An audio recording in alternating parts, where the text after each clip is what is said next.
Okay, so we are continuing with the chapter summaries. This is Parametric Equations, which is Pure Year 2, Chapter 8. Now, I do just want to note right here that parametrics comes back in integration and differentiation in calculus. And those kind of skills, they're going to be covered in those relevant chapters, not here. So this isn't going to be the full coverage of parametric equations, just the stuff that is covered in Chapter 8. So I'm going to begin by talking about the differences between like parametric and Cartesian. Again, this isn't going to be a teaching video. This is like a revision and a recap kind of one.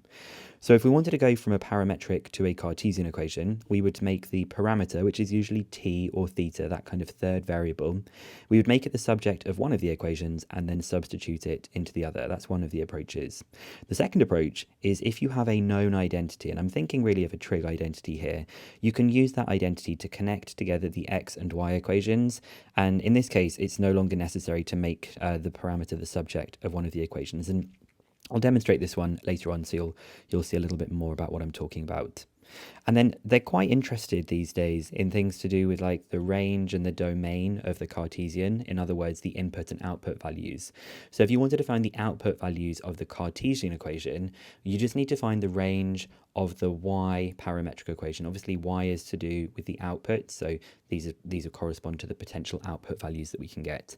And the domain of the Cartesian is actually just the range of the x parametric equation. Remember, the x is the input, so if we figure out what x values we can get from the parametric, that's actually telling us what input values we have for the Cartesian equation. And we'll demonstrate that in some other examples that we'll have a look at. So we're going to dive in with the more kind of simple ones, sort of like polynomial type or just very standard algebraic type ones. And we're going to try and find some Cartesian equations and do a little bit of interpreting with this as well. So we have these two parametric equations here for x and y, and we've been told that t is greater than -1. So we have the domain of t. If we use that domain to find the range of x and the range of y, this will tell us the domain of the Cartesian equation and the range of the Cartesian equation. So first thing I want us to do is to show that the Cartesian equation of the curve can be written in this form: y equals a plus a over x, where x is greater than 0, and a is an integer to be found. So interestingly, they need to be the same number here if we have done it correctly. So for part A of the question, I'm going to make, for this part, I'm going to make t the subject. So if I make t the subject, x minus 1 is equal to t. I think that's the easiest one to make the subject. So if I sub this into y, I'm going to get the 4 minus 2 lots of t, which is x minus 1, and that's all going to be divided by t plus 1. Now you can either think, oh, t plus 1 to both sides, or you can just see we've got it here, which is just going to be x. Now, if you wanted to, I suppose my instinct might have been to combine them as a single fraction and then separate them later, but I think you can probably just do it without. So if I was going to do this, let's keep this minus outside the front. So there would be a minus 2x. I'm not going to keep it outside the front, am I? Because I'm expanding. So we've got a minus 2x, and then there would be a plus 2, and that part is all over x that we've got here. So now, if I was going to kind of split this into the two different parts, so I've actually now got, this is y equals 4 minus 2x over x plus 2 over x. Well, this x here and here will cancel, so we just get left with 4 minus 2, which is 2, and we have plus 2 over x. So in this particular case, we found out that a is obviously equal to 2. And the reason that x has got to be greater than 0, because if t is greater than -1, well, if you think about -1 and the 1, they would sum to 0, and so x has obviously got to be greater than 0 if t is greater than -1. And then for part B of the question, it wants us to sketch the curve. Now, this is a bit of a throwback to sort of year 1 with curve sketches. We can see that this curve that we have down here, it's like a reciprocal graph that's had some transformations that have happened to it. So if I was going to do a quick sketch, this is what the reciprocal graph would look like if this was y equals 2 over x. But because I'm plussing 2 to it, it's going to shift up 2 spaces. So it's going to be like this kind of shape, like this. However, we need to make sure that we've realized that the domain of this one is that x is greater than 0 because t is greater than -1, which means we will not have this particular branch down there. So if I was going to do my final sketch for this, I would show that there's my asymptote right here because it's shifted up 2 spaces, and it's going to be a curve. Oh, go away, calculator. It's going to be a curve that's like this kind of shape. I could probably do with that bit being a little bit bigger like this. And you know what? That's such a terribly wobbly line that I've drawn. I'll see if I can make it look a little bit neater. like this kind of shape. And so this asymptote that we've got here is that y is equal to 2. Notice how we do not have the other branch because it is only defined when x is greater than 0. Pretty simple one there. Now let's have a look at doing some ones with trigonometry or logarithms and exponentials that we have. So we have this curve with these pair of parametric equations here and here. We've been told that t has got to be greater than -2. You can think why that's the case because you're never allowed to input a negative into a logarithm. So that's why we've restricted t in this particular way. And we're going to try and find a Cartesian equation for c, and we're going to state its domain. Now, the tricky thing in this case is if we wanted to try and make t the subject, it's not going to be very easy to make t the subject of this particular one that we've got here. I guess we could try and make t the subject of this one, but I wanted to kind of use this exam tip. When you have a quadratic, it's difficult to make t the subject. And so a good way of doing that, to make the parameter the subject of a quadratic, is to use completing the square. What completing the square does is it goes from there being an equation with the letter t, or the variable, being repeated twice. Completing the square will have it written so that it only appears once. And that might help us to combine these things together. You could try doing it the other way around, making the t the subject of this one. I think it's probably a bit longer, but you can always try that and see how it goes. So I'm going to make t the subject of this first part, or at least partially make it the subject. If I complete the square on this, I'm going to go to a t plus 2 squared. And obviously subtract the 4 from the completing the square part, and we've still got that -2 there. So we have that x is equal to t plus 2 squared minus 6. And you can see what I'm saying. Here we had t appearing twice. Completing the square now means that it is only appearing once. So if I add the 6 onto this side and I also square root it, I get that the square root of x plus 6 is equal to t plus 2. Now if I wanted to, I could subtract the 2 from here to see what that would do, but I'm actually going to be subbing in t plus 2 anyway, so I don't really see there being much point because I've already got this t plus 2 that can go straight in. Which means that y is equal to 4 ln of the square root of x plus 6. Now I think we could probably write this in a slightly better way, because I know that the square root of x plus 6, I could write this as the ln of x plus 6 to the power of a half. And we know with logarithms we can pull that power down, so it becomes 4 multiplied by a half, which is just 2. So we get y equals 2 ln of x plus 6. And then we can just think about what this will correspond to the fact that t has got to be greater than -2. Well, you can either think about what this will do in, if we're varying the fact that t has got to be greater than -2, you can think, what does that tell us about x? Or we can kind of think about the logic of what's going on with this part. I suppose we'll probably do it with this quadratic, because we've actually already got it written in this completed square form that we've got here. Now, if t is greater than -2, well, if it was equal to -2, then this part would be 0 and x would be -6. Okay, if t was -2, x would be -6. And I think x has got to be bigger than -6 in this particular case for the domain, because if it was less than -6, then we're going to start taking a logarithm of a negative number. And you can think, I don't know, let's just say we put in a number bigger than -2. Let's say we put in 0. We're then going to have 2 squared minus 6. It's obviously going to numbers that are bigger than -6. And it kind of works, doesn't it? X being greater than -6 corresponding to that logarithm that we have there, so we don't have any input of a negative number. So there is the domain that we've got there. Okay, we're now going to have a look at this curve with these two parametric equations. We've got some trig ones here and here. Notice how we have a theta and then a 2 theta. And the domain for theta is between 0 and 2 pi. Now it says, show that all points on C satisfy y equals 3 minus a half x minus 1 squared. And I've got a little exam tip here. If it is a show that the curve satisfies type of question, you can literally just substitute these parametric equations into the given Cartesian one and just show that it's true. So I think probably the way that I would go about this is I will substitute the x1 into this stuff and hope that I can make it look like the y1, okay? If you wanted to, you could try and sort of merge them together yourself using an identity like I suggested up here.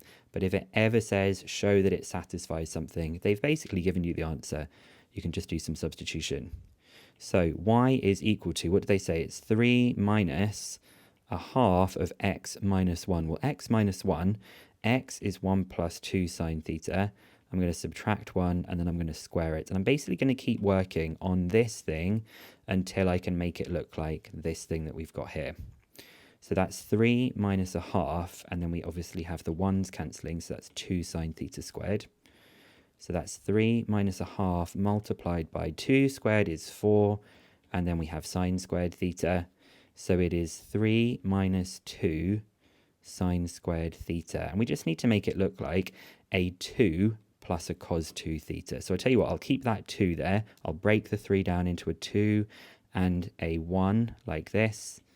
And hopefully you recognize that this 1 plus 2 sine squared theta, that is just the double angle formula for cos 2 theta. You really, really do need to have that memorized. So we get just the 2 plus the cos 2 theta.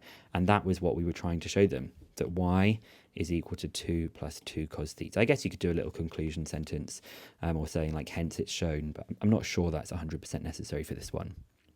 And then it says, explain briefly why the coordinate 5 minus 5 is not on the curve C.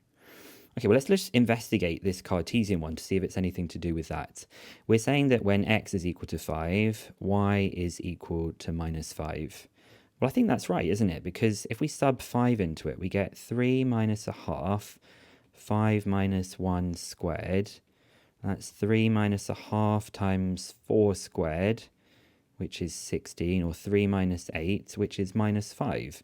So it looks true, right? When x is 5, y is minus 5. But I think we need to go and think about what we're talking about with the parameters domain that we have here. It's between 0 and 2 pi. So let's just reason with ourselves. So if theta is between 0 and 2 pi, we've got some stuff to do with trigonometry here, haven't we? Now we know that the sine theta that we're going to have, well, think to yourself, what does sine vary between when you have 0 to 360 or 0 to 2 pi radians? We know that sine varies between 1 and minus 1. And if we had cos 2 theta, well, it's the same thing, isn't it? Between 0 and 2 pi, it's really going between 0 and 4 pi for this cos 2 theta.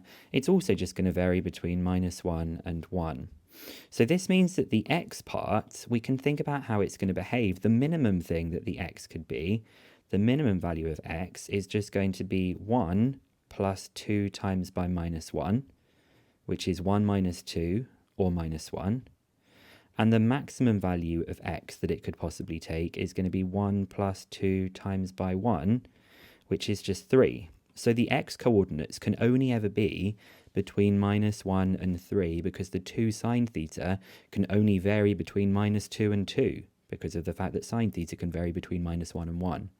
So the reason that this curve, 5 minus 5, is not on our, this coordinate is not on our curve, is because our x values can only vary between minus 1 and 3.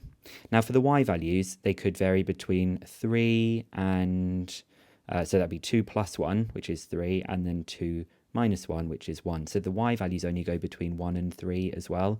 So you could either use it using an explanation to do with x or to do with y. You don't need to do both, and that would be fine.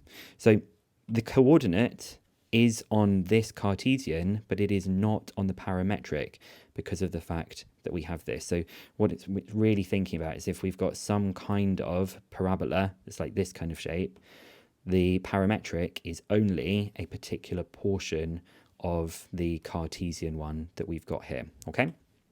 So I'm just going to write that down. So I will say the domain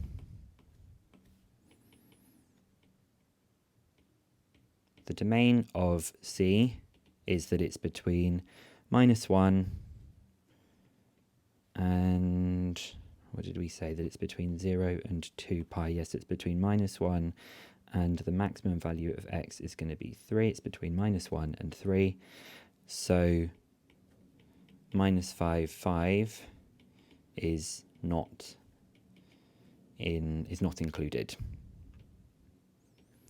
Not on, so it's not on C, okay? And then we're going to think a little bit about intersections as well. So There's a few different things you might need to do with a parametric equation. You might need to find out where it crosses the coordinate axes and maybe where it intersects other lines. And this is where I want to talk to you about a little bit of how I generally advise students to do things with parametric equations. You should always stay in parametric world if it's a question about parametrics where it doesn't ask you to do Cartesian. This is not going to be a sensible one to blend this into Cartesian to try and answer the question. You could do, but for some of them, it is going to get so hard and it is not going to work. So generally, it is better to stay in the parametric world than converting and working in Cartesian world. I know you're used to being in Cartesian world, but these questions are designed in such a way that it is better to answer them using parametric stuff. So we've got these two equations for parametric. We've got the x and the y part, and we've said that t can be any real number. There's no real restriction on t there. We're going to find out where it intersects the coordinate axes. So first of all, we're going to find out where it crosses, I don't mind, the x-axis or the y-axis. Let's find out where it crosses the x-axis. That is when y is equal to 0. So if y is equal to 0, this means that we have 0 equals 3 minus t.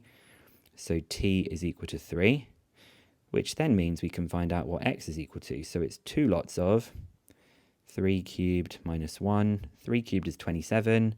27 minus 1 is 26. 26 times 2 is 52. So this means that it is going to be intersecting at 52, 0.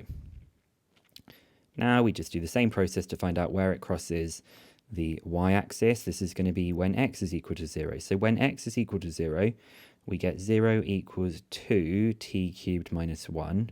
So you can divide by the 2, so you get 0 is equal to t cubed minus 1. So t cubed is equal to 1, which means t is equal to 1. Now if t is equal to 1, we can find out what y is. So it's just 3 minus 1, which is 2. So hence it crosses at 0 for the x-coordinate and 2 for the y-coordinate for that first part of the question. And then part B says find all the points where C intersects the line with equation x plus 2y minus 4 equals 0. So it's basically a simultaneous equation, right? We've got that x is 2 lots of t cubed minus 1. We've got that y is 3 minus t, and we want to solve that pair of equations with x plus 2y minus 4 equals 0. And really, it's just what your instinct is telling you. Take this x and substitute it in here. Take this y and substitute it in here. And just do some solving and move forward with the equation in that way. So we have 2 lots of t cubed minus 1 plus 2 lots of y, which is 3 minus t, minus 4 equals 0. So we have 2t cubed minus 2 plus 6 minus 2t minus 4 equals 0. Notice what happens here. This minus 2, this 6, and this minus 4, they're all going to cancel out. So we get left with 2t cubed minus 2t equals 0. I can divide everything through by t, so I get t cubed, by 2. Divide everything through by 2, so I get rid of the 2 here and here. And then I'll factorize. I'm going to give myself just a little bit more space. I know I'm going to need it. If I factorize by t, I get t squared minus 1. And if I then think, what does t squared minus 1 give me? It gives me t plus 1, t minus 1 equals 0, which means we have 3 solutions. We have that either t is equal to 0, t is equal to minus 1, or t is equal to 1. So this curve is actually intersecting in 3 places. I actually think if you do a sketch of it, it's like a kind of curve like this. And we're going to find out the 3 places where our equation, I think it's that kind of one. Yeah, 2y. Yeah, it's that kind of place where it's going to cross in 3 places, which correspond to these 3 solutions for t that we have here. So we just need to figure out those coordinates. So when t equals 0, x is equal to, I'm just using this here, so it would be 2 times by minus 1, which is minus 2, and y would be 3 minus 0, which is 3. So this is minus 2, 3. When t is equal to minus 1, x is going to be, well, minus 1 cubed is minus 1. So minus 1 and minus 1, that's minus 2. Times it by 2, that's minus 4. And the y-coordinate would be 3 minus minus 1, which is 4. So that is minus 4, 4.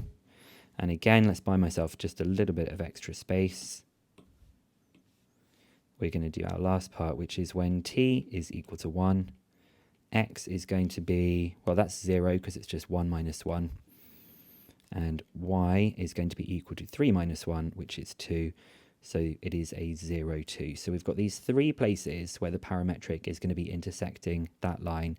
These are all of the three places where c is intersecting that straight line equation. Now, parametrics is more of a like an approach to questions. So this isn't going to just be like all of the stuff. It's definitely coming up in differentiation and integration. And it's just kind of worth thinking about the broader theory of parametric rather than just as one isolated topic. It can pop up in lots of different places. Now, I am filming this video in the winter of 2024, and at the end of January 2025, I am closing the applications for the Bison Maths Award, which is an opportunity for 5 students in year 12 or 13 to be awarded with a scholarship, which has a cash prize as well as the potential to have a graphics calculator. So if you're interested in that, there is a link in the description. And if it is not open when you go to look on that, if it's already past the deadline, I'm hoping I will be running this in the future. So it might be something that you're interested in. Go and look out for it. And hopefully it might be something that you want to apply for. Anyway, guys, good luck with all of your revision, and I will see you in another video.